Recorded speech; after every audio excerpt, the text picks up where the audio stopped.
Hello, this is Michael at My Crooked Road Homestead. Hope everyone's getting along all right today.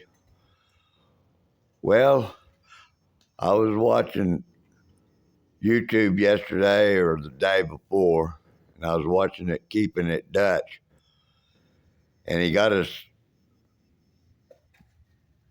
mill over to his lumber mill over to his homestead where he could start cutting wood. And I made a comment to him.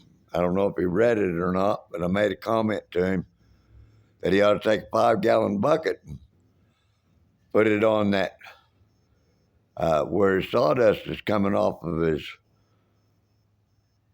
bandsaw to keep it, and then build him a sawdust stove out of it.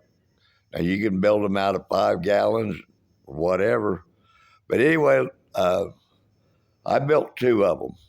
And what I built mine out of, and they're right here. I got one going, and then I've got one that I've got apart.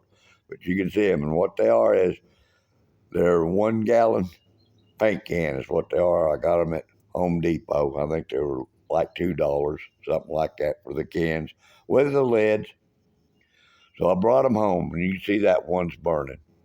Now, what I use these in is I use them in my rocket stove in the wintertime. In my old rocket stove, I use them in the wintertime, and I just make these up, and then I could change them out. And then it was just like burning wood, except I was burning sawdust. And you can see that one, if you see on top of it, how white it is. And what that is I went out there to the fire pit when I loaded this up with sawdust. I went out there to the fire pit and I got some ashes and put on top of that where it wouldn't burn on top of that. So that's the way they work. But here's one that, and what this is this is a piece of 1.5 inch metal pipe is what it is. I think this is galvanized pipe. It doesn't matter. But what I did on was I cut this little collar for it. You can see it over here on this one. This is the same as this right here. These two are the same. And then I got me a piece of metal and I wrapped that around that. And what I did that for is it goes on the inside.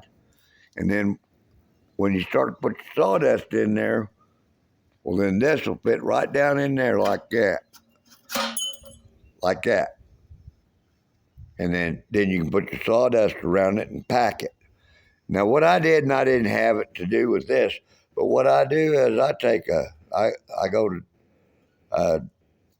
Dollar Tree and I get their cooking oil and I mix that cooking oil in with that sawdust. Now, I didn't do it on this one because I didn't have any.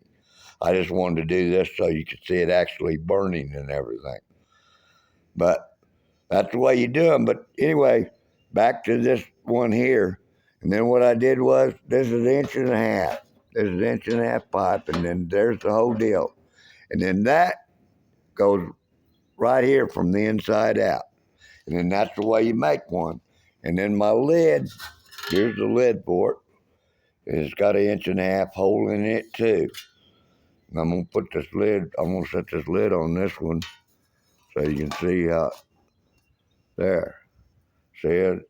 And you can cook on these. I mean, if you wanted to cook on them, if you went camping or something, these would be perfect. The only thing you'd have to do is get you some bolts and drill you some holes in that so you could put bolts through there and put nuts on them, tighten them up, and then your pan or your pot or whatever could sit on top of it, and you could cook your meals with this. But anyway, I just wanted to show this to Dutch, and that's why I made this video, was mainly to show him. But that's the way I make them, and I had two of them. I bought 2-gallon, and you can see they're burnt on the edges because I used them before. But they work well, and that thing will burn for, heck, 4 or 5 hours just in this gallon can of sawdust. It'll burn 4 or 5 hours easy. And but I take them and put them in my stove instead of having to fuel it up with wood and everything. I just use this sawdust because I'd go out to the truss plant, and I'd get sawdust from them out there. But heck, Dutch, you got that bandsaw mill, so you can have all the sawdust you want instead of just putting it on the ground and put it to use. You could take this and get you a 30-gallon drum, fill it full, and put it inside of a 55-gallon drum, and shoot, you could heat your shop or a barn. You could heat. There's a lot of things you could heat up with it.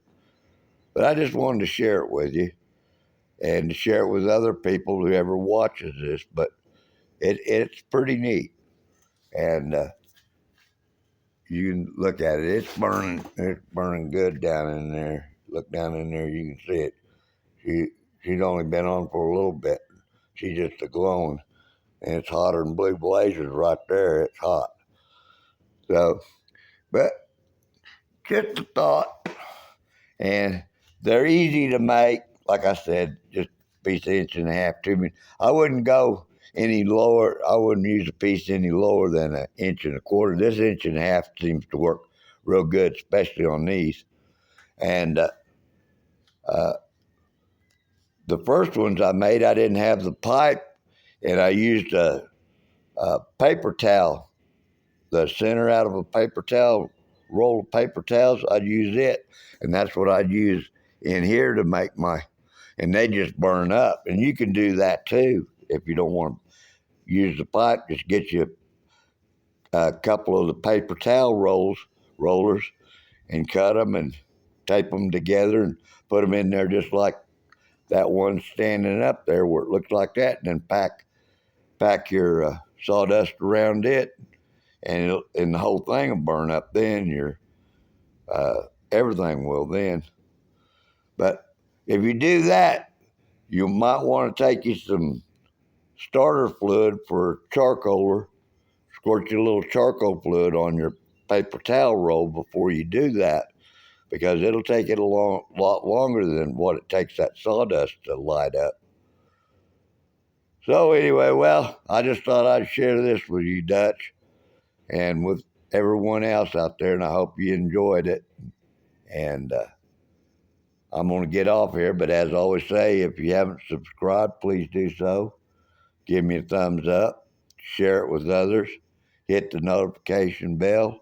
Have a blessed day, and I will see you on the next one. Okay, bye.